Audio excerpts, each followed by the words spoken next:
हाँ तो फ्रेंड्स, क्या हाल चाल है? सब कुछ बढ़िया है। इस समय बज रहे हैं रात के 3 और मैं आज आपको पढ़ाने वाला हूँ क्लास 9 और क्लास 10 का चैप्टर नंबर 2 बहुपद। इन दोनों चैप्टरों के जो इंट्रोडक्शन है सेम है। हाँ, सवाल अलग अलग जरूर हैं, लेकिन इंट्रोडक्शन बिल्कुल सेम टू सेम है, इसलिए मैं दोनों क्लासों का इंट्रोडक्शन एक साथ दे रहा हूँ।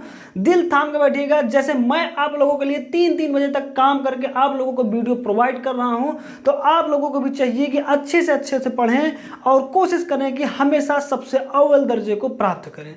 किसी से टॉप करने की आवश्यकता नहीं है कि मैं क्लास में टॉपर हूँ या मैं पूरे इलाके में टॉपर हूँ। अपने आप को ये देखें कि आप में जितनी क्षमता है आपने लगाई, आपने उतनी मेहनत की। आपने टॉप किया तो अच्छी बात, नहीं टॉप किया तो भी बहुत अच्छी बात। अपने में मस्त रहिए, खाए पिए चौड़ाइए और एकदम आराम से पढ़िए। कोई दिक्कत नहीं है, कहीं कोई जाने की जरूरत नहीं है। अब हम आपकी सारी समस्याओं का बवाल एकदम काट के रख देंगे। इसी के साथ बच्चों आइए इंट्रोडक्शन शुरू करते हैं। चैप्टर नंबर 2 एनसीईआरटी क्लास 9 और 10 बहुपद पॉलिनोमियल्स। देखते हैं बहुपद की परिभाषा क्या होती है। आप लोगों के लिए यहाँ पर हमने लिख दिया है, आप इसको लिख सकते हैं। हमने लिखा है जिन व्यंजकों में चर की घात एक पूर्ण संख्या हो वे व्यंजक बहुपद कहलाते हैं। तो यहाँ पर सबसे पहले बहुपद को मैं एक्सप्लेन करूँ, इसके लिए इसमें कुछ चीज़ें आई हैं, टर्म आई हैं, इनको हम समझ लेंगे। उसके बाद मैं बहुपद को फिर से एक बार समझाऊंगा। जैसे कि यहाँ पर आया है व्यंजक। क्या आया बच्चों? व्यंजक। और हमारा क्या आया है? पूर्ण संख्या। और क्या आया है? ये चर। तो जिन बच्चों को ये व्यंजक क्या होता है नहीं पता है, पूर्ण संख्या और ये चर, उनको ये परिभाषा समझ में आने वाली नहीं है। तो उसके पहले हम देखेंगे कि बीजीय व्यंजक या व्यंजक क्या होता है, चर या अचर संख्याएं क्या होती हैं, पूर्ण संख्या क्या होती है। फिर उसके बाद हम फिर से एक बार बहुपद की परिभाषा समझेंगे और डिटेल देखेंगे। देखते हैं बच्चों कि ये व्यंजक क्या होता है। इसी को बीजीय व्यंजक भी कहते हैं। बच्चों जो ये व्यंजक होता है ना, ये देखो बिल्कुल आसान होता है। चर हो या अचर हो या दोनों एक दूसरे से गणितीय संक्रियाओं प्लस माइनस गुणा भाग से युक्त हो तो उन्हें ही बीजीय व्यंजक कहते हैं। बीजीय व्यंजक कहने का मतलब हुआ कि कोई चर हो या कोई अचर हो।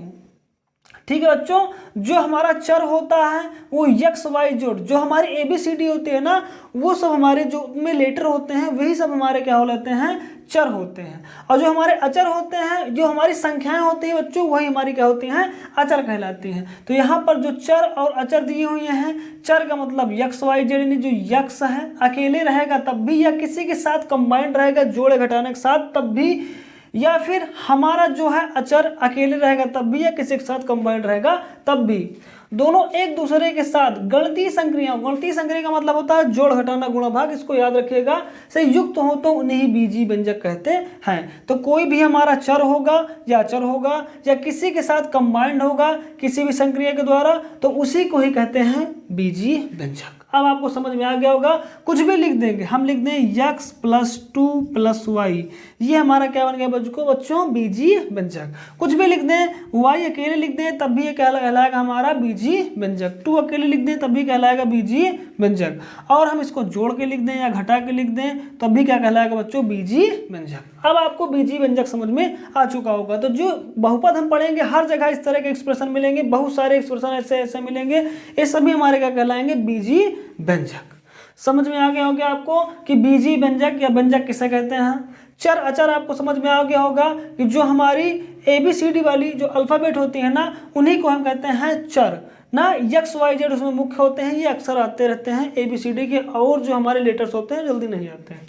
उसके अलावा जो अचर होता है, जो हमारी काउंटिंग नंबर्स होती हैं, यही सब हमारी कहलाती हैं अचर संख्या। ठीक है बच्चों, अब हम देखेंगे पूर्ण संख्या किसे कहते हैं। पूर्ण संख्या 0 से स्टार्ट होकर अनंत तक जो हमारी संख्याएं लिखी जाती हैं उसे ही पूर्ण संख्या कहते हैं। हाँ, पूर्ण संख्या में एक चीज जरूर ध्यान दें कि पूर्ण संख्या का मतलब पूरी संख्या होनी चाहिए, बटे वाली संख्या नहीं होनी चाहिए। जैसे -1/2 हो जाए या 1/2 हो जाए, मतलब माइनस में भी ना हो, बटे में भी ना हो, और ये संख्याएं माइनस में स्वयं भी ना हो। माइनस में 2 लिख देंगे, माइनस में 8 लिख देंगे, तो इस तरह की संख्याएं, या फिर डेसिमल में लिख दें, डेसिमल 0.8, तो ये सारी संख्याएं हमारी क्या कहलाएंगी, ये पूर्ण संख्याएं नहीं कहलाएंगी। जाएगी। तो मैं अच्छे से आपको समझा चुका हूँ कि पूर्ण संख्या किसे कहते हैं, चर किसे कहते हैं, अचर किसे कहते हैं, बीजीय व्यंजक किसे कहते हैं। अब इसी के साथ बच्चों अब हम वापस चलेंगे कि बहुपद किसे कहते हैं।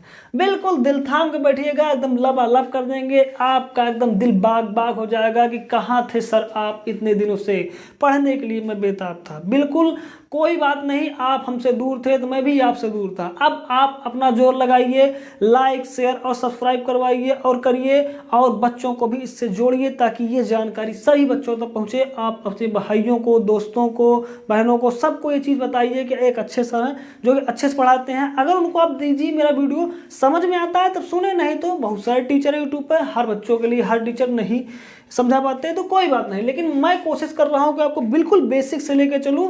चलिए इसी के साथ देखते हैं कि बहुपद किसे कहते हैं। अब अच्छे समझ में आ जाएगा कि जिन व्यंजकों में, अब ले लीजिए एक व्यंजक ले लेते हैं, मान लीजिए हमने व्यंजक ले लिया, यहाँ पर लिखते हैं x + 5, एक हमने व्यंजक ले लिया। तो जिन व्यंजकों में कोई व्यंजक एक ले लिया में चर की घात एक पूर्ण संख्या हो। चर की घात का मतलब होता है चर, ये होता है हमारा चर और ये होता है हमारा अचर। तो हमको किसकी घात देखना है बच्चों, चर की घात देखना। तो हमारा x y z जहाँ होगा उसकी घात देखेंगे, कोई भी अचर होगा मतलब कोई भी संख्या होगी उससे हमें लेना देना बहुपद वाले चैप्टर में नहीं है। और घात का मतलब होता है जो इसके सर पर लिखा हो, टकले पर, यहाँ चरणों में नहीं, ऊपर सर पर जो कुछ भी लिखा होगा वो क्या होना चाहिए, एक पूर्ण संख्या। नीचे नहीं बच्चों, ऊपर टकले पर, इसका टकला ध्यान देना, यहाँ ऊपर लिखा होना चाहिए, सर पर कुछ भी लिखा हो, एक पूर्ण संख्या लिखी हो। और पूर्ण संख्या मैंने आपको अच्छे से समझाई है। पूर्ण संख्या का मतलब 0 1 2 3 4 कुछ भी लिखा हो सकता है, ठीक है। तो यदि एक पूर्ण संख्या हो तो वह बीजीय व्यंजक बहुपद कहलाता है। अब आपको अच्छे से समझ में आ चुका होगा कि क्या होता है हमारा बहुपद। अब इसी के साथ बच्चों अब हम देखेंगे कि बहुत सारी पहचानें होती हैं, कोई आपको कहीं से किसी भी रूप से फंसा न ले, इसलिए मैं आपको बिल्कुल बेसिक से हर एक प्रकार से समझा दूंगा कि किन किन को हम बीजीय व्यंजक कहेंगे, किन किन को हम बहुपद कहेंगे, किन किन को हम बहुपद नहीं कहेंगे। अगर आप इसको लिखना चाहते हैं तो आप इसको लिख सकते हैं, ठीक है बच्चों। अब आप देखेंगे इसमें पहचानेंगे, बताएंगे कि कौन से व्यंजक हमारे बीजीय व्यंजक बहुपद होते हैं। देखते हैं। अब मैं पूछूंगा आपसे कि क्या x + 2 हमारा बहुपद है।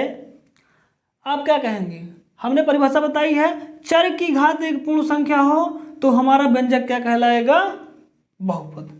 बहुत आसान है, सिर्फ इतना याद रखिए कि चर की घात एक पूर्ण संख्या होनी चाहिए। ये है हमारा चर, इसकी घात कुछ नहीं है तो एक होती है। कोई भी चर होगा उसकी घात कुछ नहीं लिखी है तो एक मानी जाएगी, तो हमारा क्या हो जाएगा, बहुपद कहलाएगा। यहाँ पर देखिए अगर कोई संख्या स्वयं लिखी हो, कुछ भी जोड़ घटाने में न लिखा हो तो वो भी हमारा क्या कहलाएगा, बहुपद कहलाएगा। क्यों, क्योंकि यहाँ पर x जो है इसके ऊपर 0 होने के कारण इसका मान क्या हो जाता है, 1 हो जाता है। x की पावर 0 का मान बच्चों 1 होता है। इसका मतलब x की पावर 0 का मान 1, तो इसका मतलब 1 से इसमें गुणा होगा पहले से, और 7 का 7, तो उसका कोई लिखने की आवश्यकता नहीं है। तो ये हमारा क्या है, एक बहुपद है।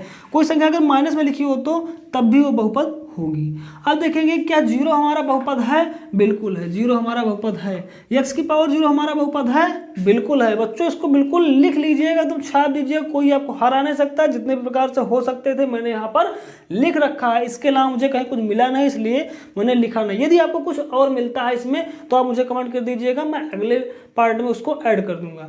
यहाँ पर देखिए बच्चों, यहाँ पर इतना बड़ा हमारा व्यंजक लिखा हुआ है, क्या यह एक बहुपद है, हाँ यह एक बहुपद है। क्योंकि यहाँ पर देखिए चर, यहाँ पर 2 चर हैं, एक x है दूसरा भी x है, और इनकी घात एक पूर्ण संख्या है, एक में 4 है एक में 2 है, इसका मतलब ये हमारा बहुपद है। ठीक है बच्चों, अब हम देखेंगे कि यहाँ पर √2 × x है, तो क्या यह एक बहुपद है, हाँ बच्चों यह एक बहुपद है, क्योंकि चर की घात एक पूर्ण संख्या है। अब आपको अच्छे समझ में आ गया होगा।